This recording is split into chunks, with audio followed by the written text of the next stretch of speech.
अस्सलामुअलैकुम एवरीवन। तो आज हम तारीख तिब में पढ़ेंगे याकूब बिन इसहाक। तो शुरू करते हैं। तारुफ इंट्रोडक्शन।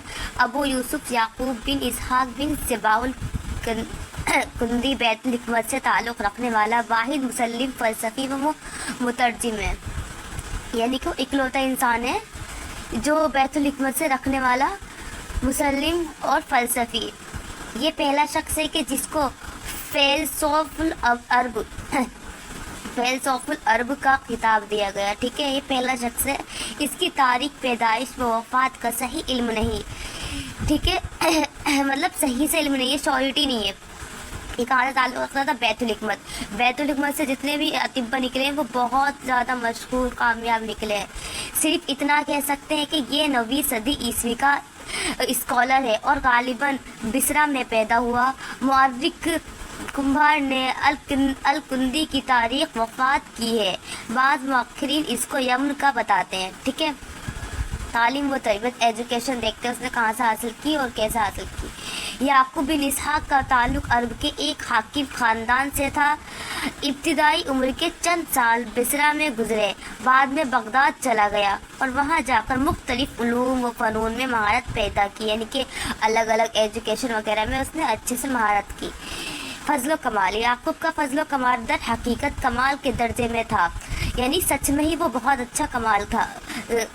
वो बैक वक्त तकरीबन 18 उलूम व फ़नून का माहिर था। इल्म फ़लसफ़ा, मंतिक, तिब, तबियात और फ़ल्कियात उसके पसंदीदा मज़ामीन थे। इल्म फ़ल्कियात के तहत उसने आसमानों की पैमाइश तक कर डाली थी। समझ रहे किस काबिल वो काबिल तारीफ़ था। याकूब बहैसियत फ़लसफ़ी। अब एक ऐसा फ़लसफ़ी वो देखते वो क्या कैसा था। वो फ़लसफ़े का बहुत बड़ा आलिम था। फ़लसफ़े में अरसतू का हम ख्याल था, यानी कि जैसे अरसतू का था वैसे ही उसका लोग उसके बारे में सोचते थे। उसका इल्म नजूम बहुत मुस्तहकिम था। नजूम किसको बोलते? सितारों को।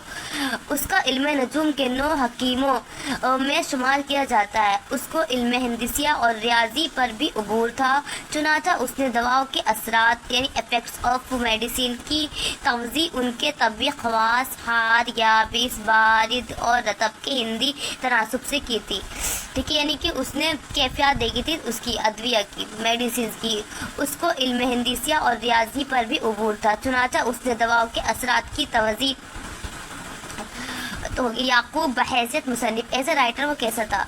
बतौर मुसन्निफ याकूब का दायरा मौज़ूआत इंतहाई वसी है, यानी बहुत ज़्यादा वाइड है।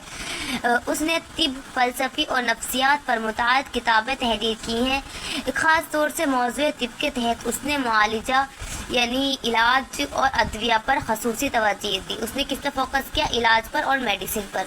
याकूब बहैसियत तबी उसने तबीआत पर भी काम किया। उसके तबी मौज़ूआत में अनासिर अरबा, मौसम, कैफियत, हवा, बारिश, रोशनी, चमक और बिजली वगैरह खास थे। स्पेसिफिक कौन कौन से थे? यही अनासिर अरबा हमने पढ़े हैं, मौसम भी हमने पढ़े हैं, कैफियत जो होती है हमारी हालत, अब वही सब। याकूब बहैसियत मुतरजिम। एज ए ट्रांसलेटर वो कैसा था? याकूब की शहरत व अजमत में बड़ किरदार उसकी तर्जुमा निगारी का है, यानी सबसे बड़ा किरदार उसका क्या है? एज ए ट्रांसलेटर है। उसकी तर्जुमा शुदा कुतुब की, यानी किताब की जमा क्या होती है? कुतुब की। कैफियत व कमियत उसको अजीमुल मुर्तबत तभी मुतरजिमीन जैसे यूना बिन मासूया, हुनैन इब्न इसहाक, साबित बिन कर्रा, किस्ता बिन लूका वगैरह की सफ़ में खड़ा कर दिया, यानी कि उसका काफ़ी अच्छा नाम है। जो बड़े बड़े तिब्बा हैं उनके साथ उसका नाम लिया जाता है, यानी उसके लेवल पर। याकूब सफ़ होता है एक तरह से लाइन। याकूब के मुतालिक ये बात भी काबिल ताज़ीम है कि जहाँ दीगर तभी मुतरजिमीन बग़ैर मुआयश तर्जुमा किया करते थे, तो याकूब का ये शौक़ था। इस बात के हवाले भी मिलते हैं कि याकूब कुतुब का तर्जुमा ही नहीं करता था बल्कि उन पर हाशिया और तशरीह भी लिखता था, यानी उनकी समरी उसे एक्सप्लेन भी करता था तर्जुमे के साथ साथ। याकूब ने इस कसरत से तर्जुमे किए, यानी इतने ज़्यादा तर्जुमे किए कि उनकी मुआवनत के लिए उसके शागिर्द वो नकूतिया, हसनिया, सुलमुया और रहमिया इसके साथ रहते थे। ये चारों शागिर्द उसकी तर्जुमा शुदा किताबों की नकल करने और उसकी मिसवदात को साफ और सुथरा करने में मजबूर रहते थे। ठीक مستدل تاریخی کتب میں درج ہے کہ یعقوب نے مختلف موضوعات جیسے فلسفہ، منطق، حساب، علم نجوم، موسیقی، علم ہندسیات، فلکیات، حکامیات، نفسیات اور سیاسیات وغیرہ سے متعلق تقریباً 256 کتابوں کے ترجمے کیے، اور ان میں سے بہت سی کتابوں کی تشریح و حاشیہ نگاری بھی کی، یعنی کہ ایکسپلینیشن وغیرہ بھی کی ہے اس نے۔ طب کے تعلق سے یعقوب نے جن کتابوں پر کام کیا ان کی تعداد تقریباً 33 ہے، ٹھیک ہے۔ ان میں سے کچھ اہم کتابیں درج ذیل ہیں۔ کون سی؟